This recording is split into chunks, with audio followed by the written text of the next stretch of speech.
So, dear students, so today our topic is the transport of respiratory gases. So, how the respiratory gases from lungs, so they are transported towards the metabolic cells. So, that will be the study in the today lecture. Okay. So, as you know, from the lungs, so where the inhalation, inspiration, expiration is occurs, or pulmonary ventilation is occurs. So, where so our lungs can gain the oxygen and lose the carbon dioxide.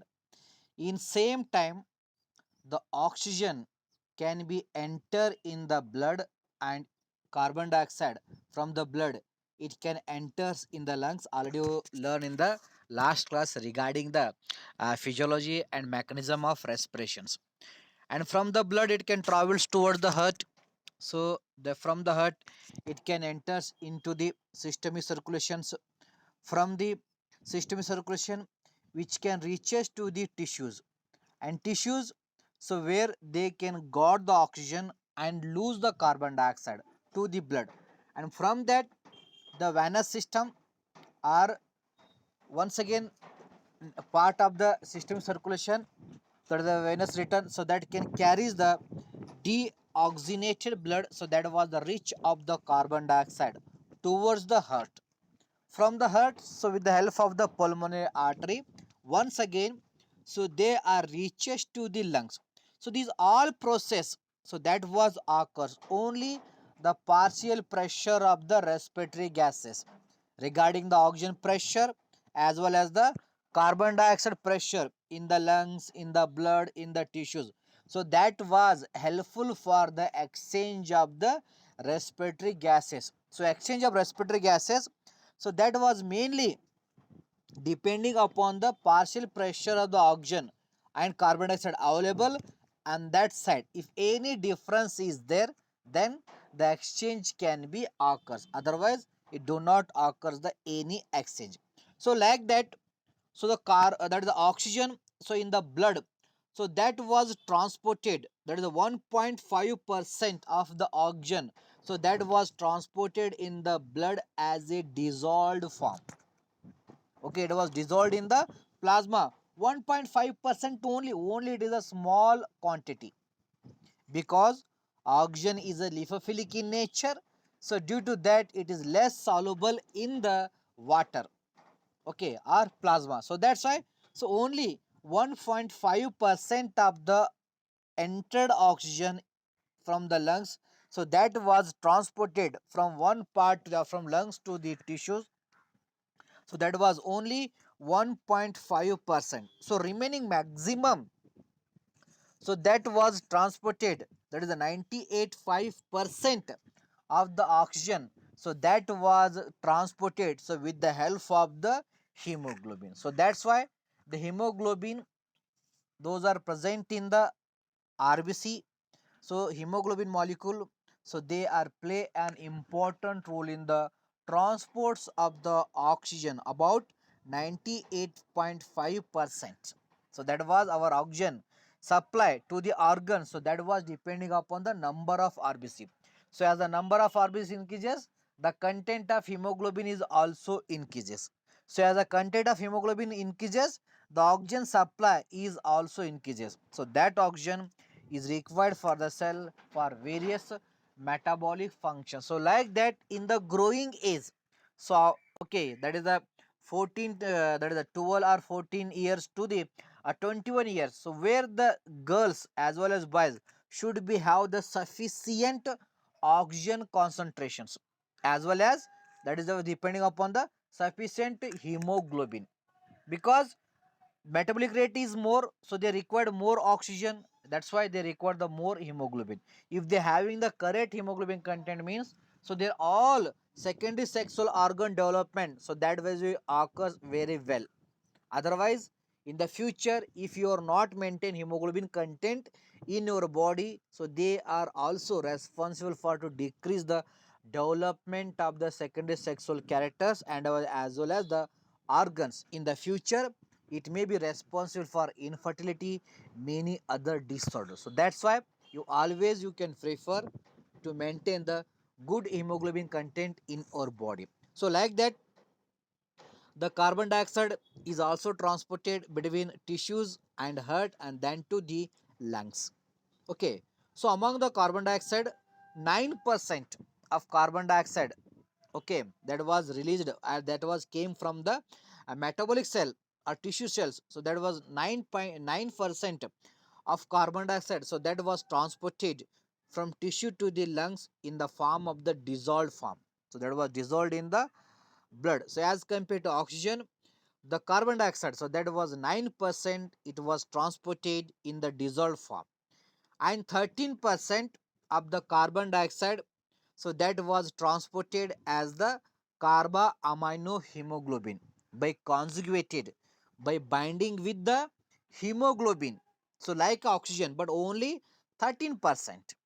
So that was bind with the hemoglobin and transported from tissue to the lungs for oxygenation process, and remaining 78% of the carbon dioxide, so that was transported as a bicarbonate forms. So like that, the carbon dioxide is also transported between the tissue cell as well as heart and then the lungs, in which 9% that was transported in the dissolved form, 13% as a carboaminohemoglobin, and 78% as a bicarbonate. So now we learn regarding the transports of the oxygens. So dear students, so the oxygen can be transported only in the two forms. One is the dissolved form, that is the 1.5%, and another one is the bound with the hemoglobin, that is the 98.5%. So hemoglobin is the molecule of RBC, and each hemoglobin, they consist of the two parts. One is the protein, another one is the heme. Okay, so then each heme and each RBC, so they consist of the 280 millions of hemoglobin molecule, and each hemoglobin, they consist of two part, protein and non-protein. So non-protein part is the heme, okay, and protein part is the globulin. So that heme in each hemoglobin molecule, so that was reversibly bind with the four molecule of the oxygen. Okay, so each hemoglobin molecule, so that can occupy the four molecule of the oxygen. So like that, 98.5% of hemoglobin that was transported by conjugations with the hemoglobin. Okay, for examples, the capacity of our blood, that is the oxygen transported blood is, so 100 ml of blood approximately, it can containing the 20 ml of oxygen. Okay, then if you're having the 100 ml of blood withdrawal means, so that 100 ml of blood, it can contain the 20 ml of oxygen.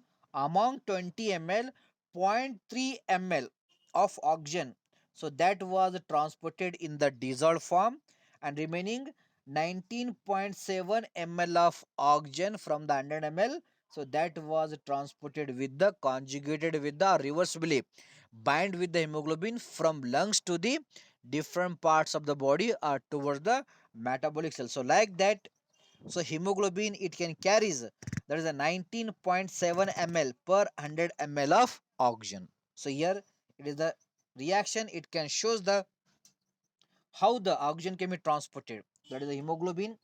If it is not bind with the oxygen means, so that hemoglobin was known as the deoxyhemoglobin or reduced hemoglobin. Okay, so what are the hemoglobin? So they are free from the oxygen. Okay, so that hemoglobin was known as the reduced hemoglobin or deoxyhemoglobin. So that can bind with the oxygen to form a hemoglobin oxygen, that was known as the oxyhemoglobin. So that hemoglobin, it can occupy the oxygen, so that hemoglobin was known as the oxyhemoglobin. It was the reversible reactions easily by depending on the partial pressure, so that hemoglobin, it can dissociate the oxygens. So like that, the hemoglobin or oxygen, it can reversibly bind with the hemoglobin molecule in the alveoli and transported from alveoli to the different parts of the body as a oxyhemoglobins. And from the hemoglobin, the oxygen can be dissociated. Simply, it can be releases. And release of the oxygen from the hemoglobin molecule. So that was mainly depending upon the partial pressure of oxygen. Okay, in the tissues, actually the partial pressures of oxygen is 40 mmHg. Okay, so whatever the blood so that carry the oxygen, so where the oxygen partial pressure is 108 mmHg. Okay, so this is the partial pressure difference is occurs in the metabolic cell, so that a metabolic cell containing only 40 mmHg of partial pressures of oxygen, and water the blood, so that can reaches to the, that is the metabolic cell, so that blood will be having the 108 mmHg of oxygen. So that's why once again the partial difference or partial pressure difference can be occurs, so that was responsible for the dissociations of the oxygen or simply the release of the oxygen from the hemoglobin. So like that, the release of hemoglobin, it was mainly depending upon the pressure of the oxygen between lungs and between the blood and as well as the metabolic cell. Next one factor, that is pH. The pH of the blood is also influence on the dissociation of oxygen. Okay, that is the, if the pH is increases, okay, towards the acidity, that is it is 1.2, that is a 2 3, this is one acidic pH. If the pH of the blood become acidic, that is acidity, so on that time the dissociation of oxygen is increases. So that's why, so during the acidity or hyperacidity, our hyperventilation is increases, or simply the rate of respiration is also increases during the acidity. Okay, so that's why the dissociations of oxygen is also depending upon the pH of the blood. So as the pH of blood increases, the carbon oxygen can be releases more, or dissociation of oxygen will be the more. As the pH become acidic, that is the basic, then the dissociation can be decreases. So like that, the pH of the blood is also influence on the release or dissociations of the oxygen. So another one is the, that is the body temperatures. So as the body temperature increases, the dissociations of oxygen is also increases. So as the temperature decreases, the dissociation is also decreases, because the temperature is mainly depending upon the metabolic activity of the cells. So as the metabolic activity of cell increases, automatically the body temperature is increases, and automatically cell required more oxygen. So that's why naturally our body or God made such a system that when the temperature was increases, automatically the dissociations of oxygen from the hemoglobin, that was also increased. So like that, so these are the three main factor, so that was helpful for the dissociations of oxygen, a release of the oxygen from the hemoglobin molecule. So those are the partial pressures of oxygen between the blood as well as in the metabolic cell, and the acidity and as well as the body temperatures. So these are the various factors that can influence on the dissociations of the oxygen, and as well as the oxygen binding of oxygen to hemoglobin, that is also depending upon the partial pressure of the oxygen and number of hemoglobin molecules. Okay, as well as it was depending upon the how much molecule, so of carbon dioxide, so that can bind to the hemoglobin. Okay, if the actually the carbon dioxide is also bind with the hemoglobin, but it is another part, not where the oxygen can be bind. Those binding sites are different for carbon dioxide as well as oxygen. If the carbon dioxide binding is increases, means it can alter the structure of the binding site for hemoglobin. So that's why if the more carbon dioxide bind to the hemoglobin, means it can alter the binding of oxygen to the hemoglobin. So like that, so these are the various factors that was influence on the binding of oxygen as well as the release of oxygens. So now we can go for the regarding the calculations of oxygen carrying capacity of blood. So it is the maximum amount of oxygen that can carried the by a hemoglobin. So that was known as the maximum carrying capacity of our blood. So maximum that hemoglobin can carries the our oxygen. So that was known as the oxygen carrying capacity of blood. So each gram of hemoglobin when fully saturated means fully occupied the oxygen. So all molecule of hemoglobin, so that was occupied complete oxygen molecule, because each hemoglobin molecule they occupy the four oxygen molecule.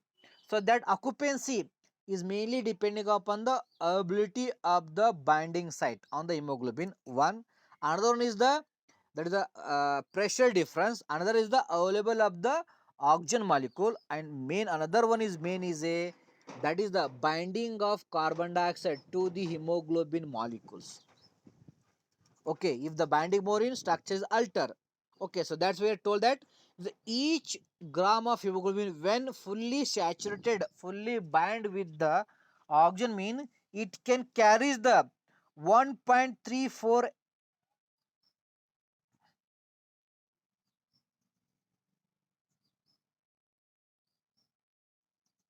Okay, each gram of hemoglobin when they are fully saturated with oxygen means it carries the 1.34 ml of oxygen.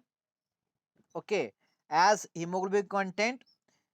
So as universally that is the 14.5, but here I consider the 15 gram, and 15 gram per 100 ml of blood, then the oxygen carrying capacity is 1.34 into 15 gram, because each gram of hemoglobin, so that carries the 1.34 ml of oxygen, and universally we are consider 14.5 or 15 gram hemoglobin is the an and average, so that was required. Okay, plus or minus it's okay, but at least 14.5 or 15 grams should be required.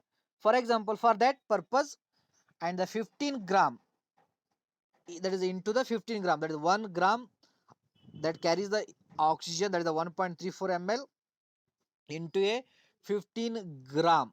So then the 100 ml of blood, it consists of the 20.1 ml of oxygen.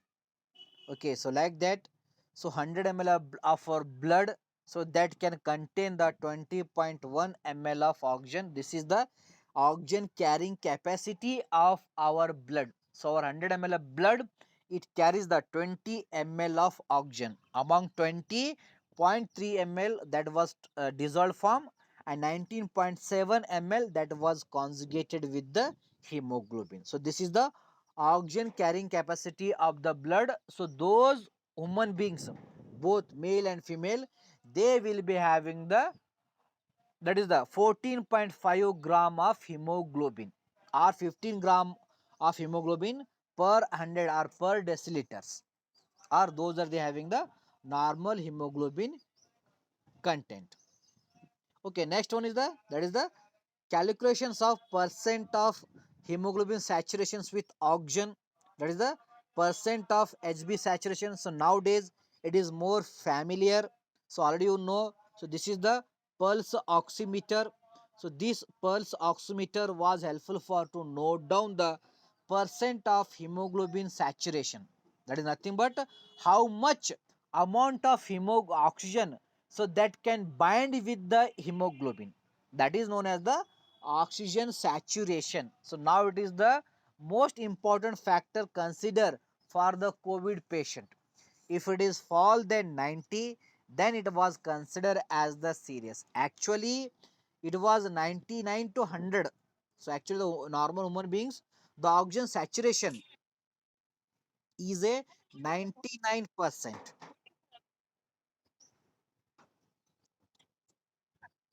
Actually the oxygen saturation is a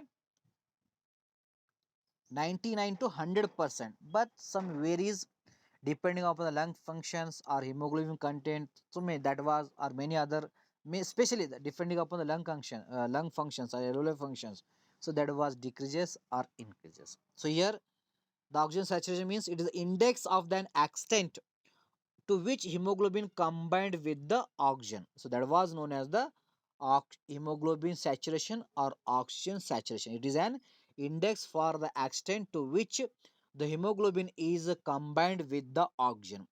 And hemoglobin saturation or oxygen saturation, so that was calculated by, that is the oxygen bound to hemoglobin, then oxygen carrying capacity into a 100 ml. Okay, so when all hemoglobin molecule, so they carries the maximum oxygen load, so then that hemoglobin is said to be fully saturated or 100% saturated. Okay, the partial pressures of oxygen of the blood is the primary factor that determines the percentage of hemoglobin saturations. As the pressure decreases, the saturation is decreases. As the pressure increases, the saturation increases. So like that, the hemoglobin saturation was calculated. So that's why the most that is nowadays the most important parameter for to treatment of the COVID-19. So this is a pulsometer. It was helpful for to note down to calculate the, that is the oxygen saturation as well as the hemoglobin percentage of hemoglobin saturations.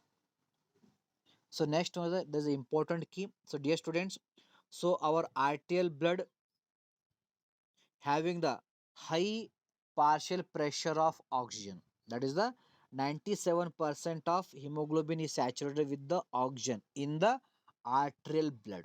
So regarding the venous blood, it will be having the low oxygen saturation, that is the 75% of hemoglobin saturated with the oxygen in the blood, so that was present in the veins. But those blood, so they are present in the arteries, so they will be having the 97% of hemoglobin saturated with the oxygen, but the venous blood it is having only 75%.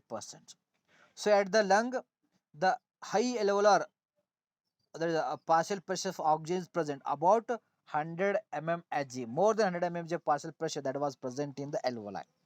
So that hemoglobin automatically that can loads the binding to the oxygen. So but in the tissue level, in the tissues, the partial pressures of oxygen is the 40 mmHg. So this is helpful for to unload the release of oxygen from tissue to the blood, sorry, from blood to the tissues and entry of the carbon. So like that, so these are the various partial pressure differences in the various parts of the body. Artery having the high saturation and the vein having the low saturations of the oxygen or hemoglobin saturations. So now we can go for regarding the carbon dioxide transports. So based on the carbon dioxide, so that was transported, that is the 9% was transported in the dissolved form, 13% that was transported as the carbamine hemoglobin or conjugated with the plasma proteins, albumins or hemoglobins, and 78% so that was transported as the bicarbonate. So regarding the that is the carbon dioxide in the blood, so this table is helpful for, so how much carbon dioxide so that was present in our blood. Okay, physically dissolved form in arterial blood, that was 2.4 ml per 100 ml of blood.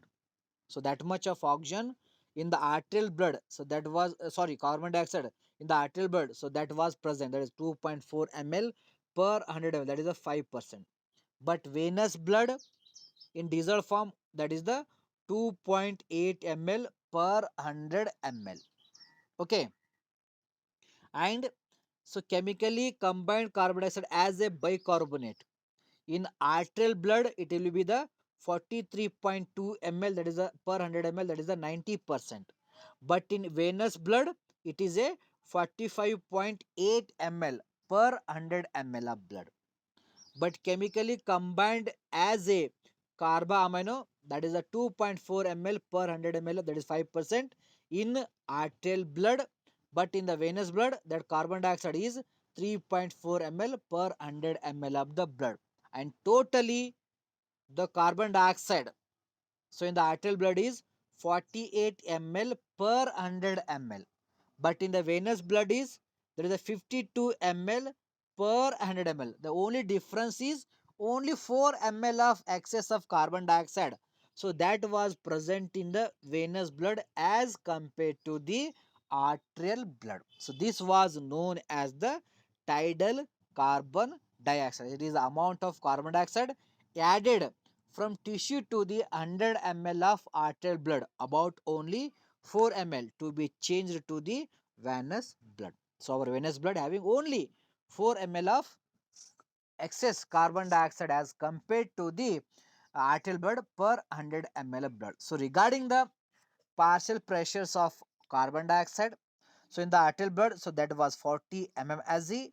In the venous blood, so that was the 46 mmSg. So among the transport, that is a 9% of carbon dioxide, so that was transported as a dissolved forms, and 13% of carbon dioxide, so that was transported as a carboamino hemoglobin. Okay, the hemoglobin, it is also having the separate binding site for carbon dioxide. So hemoglobin, it having the binding site for both oxygen as well as the carbon dioxide. So 13% of carbon dioxide, so that was transported by combining with the hemoglobin, and that hemoglobin, that was known as the carboamino hemoglobin. So this reaction is told that how the carbon dioxide was transported. That is the carbon dioxide bind with the hemoglobin in the tissue level only. Okay. So then it is the binding of carbon dioxide.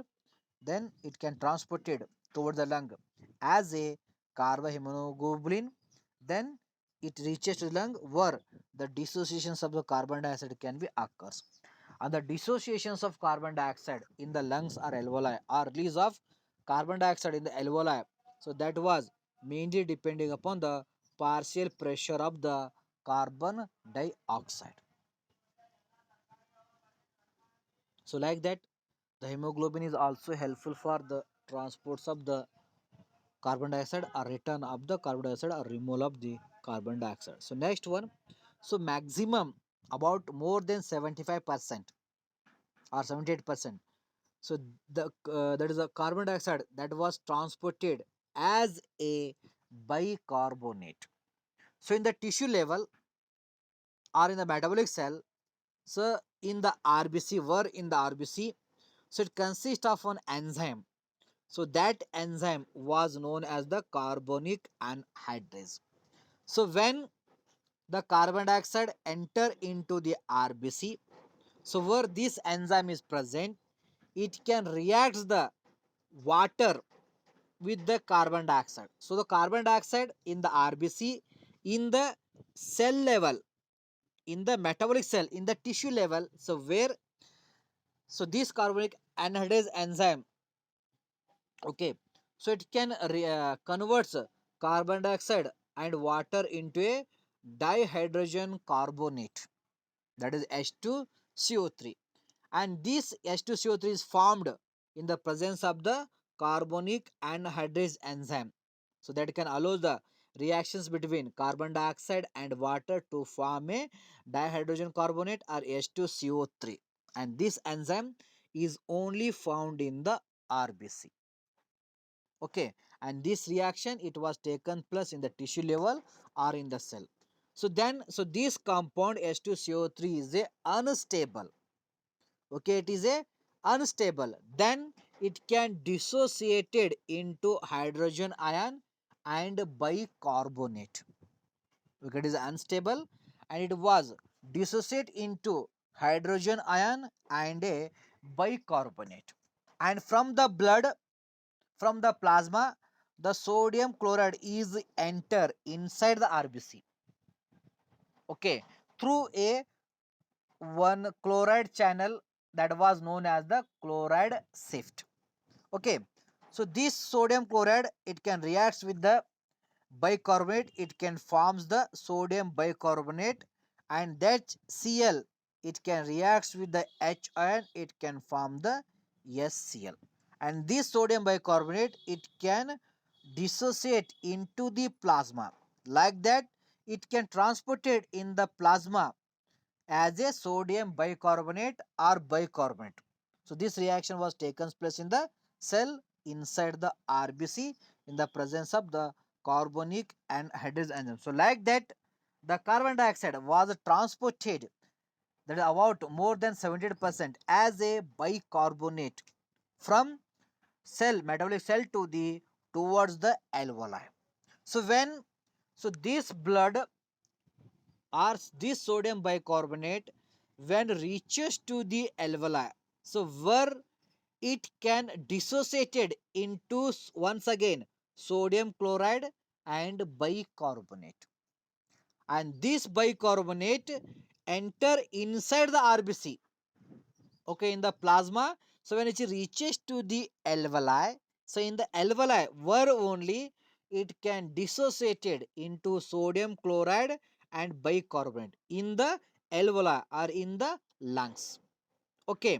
then so, then this bicarbonate enter inside the RBC, then it can react with the hydrogen ion and it can form the H2CO3, once again dihydrogen bicarbonate or carbonate, okay. Then once again it is unstable, then it can forms the H, that is water and carbon dioxide. Then the carbon dioxide can be out or enter into the alveoli. From the alveoli it can enter into the our external environment. So here also the carbonic anhydrase it can play an important role, that is the formations of the carbon dioxide from the bicarbonate. So like that the carbon dioxide that was transported as a sodium bicarbonate. So in the cell it was converted into sodium bicarbonate, but in the when it reaches to the alveolar lungs where it can dissociated,